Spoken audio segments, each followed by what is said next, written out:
به رئیس جمهوری تاجیکستان محترم امامعلی رحمان، به رئیس دستگاه رئیس جمهوری تاجیکستان محترم آزاده رحمان، از نام ساکن ناحیه وست ولایت ختلان سیفالدین اماموف. من از سال 2015 در ترکیه کار و زندگی میکنم. من در یک کارخانه نانپزی در شهر استانبول ترکیه کار میکنم و نه به صورت آشکار نه پنهانی یگان خیل فعالیت سیاسی ندارم. ولی 2 سال باز مقامات امنیتی تاجیکستان به همسر من اجازت نمیدهند که به ترکیه پیش من بیاید. شناسنامه همسر من و همسر و 3 فرزند برادرم محردین امام را مقامات امنیتی کشیده گرفتند و نمیگذارند که آنها به خارج سفر کنند. آنها را چند دفعه از فرودگاه بر اساس یک درخواست ریاست کمیته دولتی امنیت ملی در شهر دوشنبه از ماه اکتبر سال 2015 پس گرداندند. ولی کسی تا حال به ما نفهمانید که گناه ما چیست که اهل عائله ما نمیتوانند به خارج تاجیکستان سفر کنند. این حالت باعث شده است که من اینک 3 سال باز و برادرم 2 سال باز از عائله های خود دور زندگی میکنیم. از شما با احترامانه خواهش میکنیم که به مسئله ما دخالت کنید و به صرف نزدیکان ما به نزد ما مساعدت کند.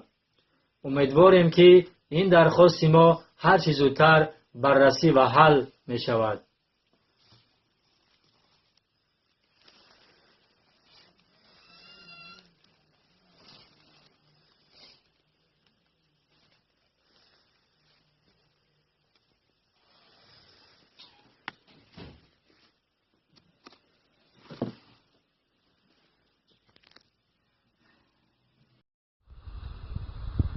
مراجعت من به پرزیدنت جمهوری تاجیکستان محترم جناب عالی امامعلی رحمان از طرف امام محردین ساکن ولایت ختلان عین حال مهاجر مهنتی در جمهوری ترکیه محترم جناب عالی پرزیدنت کشور امامعلی رحمان، من امام محردین یک تن شهروند جمهوری تاجیکستان از مجبوری و ناچاری 1 سال میشود در جمهوری ترکیه در مهاجرت مهنتی قرار دارم.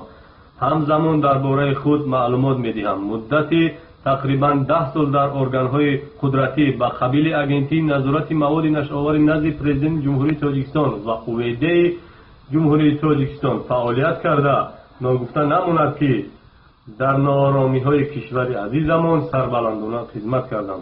بنابر سببی برای فعالیت صاحبکاری از بانک قرض گرفتن و در حالت ناگوار بحران اقتصادی کریزیس ماندنم من مبلغ قرضیم را ادا کردن نتوانستم. باید قید کرد که در دوام سالهای 2013-2014 من از بانک طبق گراگزاری حوله استقامتیمان در ناحیه وست ولایت ختلان از صادرات بانک شهر قربان تپه و مبلغ $50,000 ایمنه برای فعالیت صاحبکاری یعنی خرید و فروش اتومبیل ها مشغول شدنم قرض گرفته بودم. امر تقدیر فعالیت صاحبکاری من نتیجه نبخشید. با ضمن این به فریب خلافبان افتیده در ناحیه رودکی زمینی فوندامیدار خریداری نموده حولی بنیاد نمودم. در دوره با آخر رسیدن ساختمان از طرف کمیسیون مشترک کارمندان پروکراتورا و کمیته زمین ناحیه رودکی خانه نو ساختن چپه کرده شد. زمین به حالت اولش برگردانیده شد. بغیر از این من دیگر راه نیافته دور و دراز فکر کرده یگان راهی به مهاجرت مهنتی رفتن را پیشه کردم و این روز من در جمهوری ترکیه قرار دارم. من در این مکان در دست صاحبکار ترک با رانندگی و پختن شیرینی ها مشغول بوده هر ماه و مبلغ $600 ایمنه معاش میگیرم و با قدر امکان به کودکانم مبلغ میفرستم. در این باره من به کنسولگری تاجیکستان در ترکیه رفته خودم را به قید گرفته بودم. نمایندگان کنسولگری نیز میدانند که من با فعالیت مهنتی مشغولم. در این باره نیز معلومات طلب کردن ممکن است.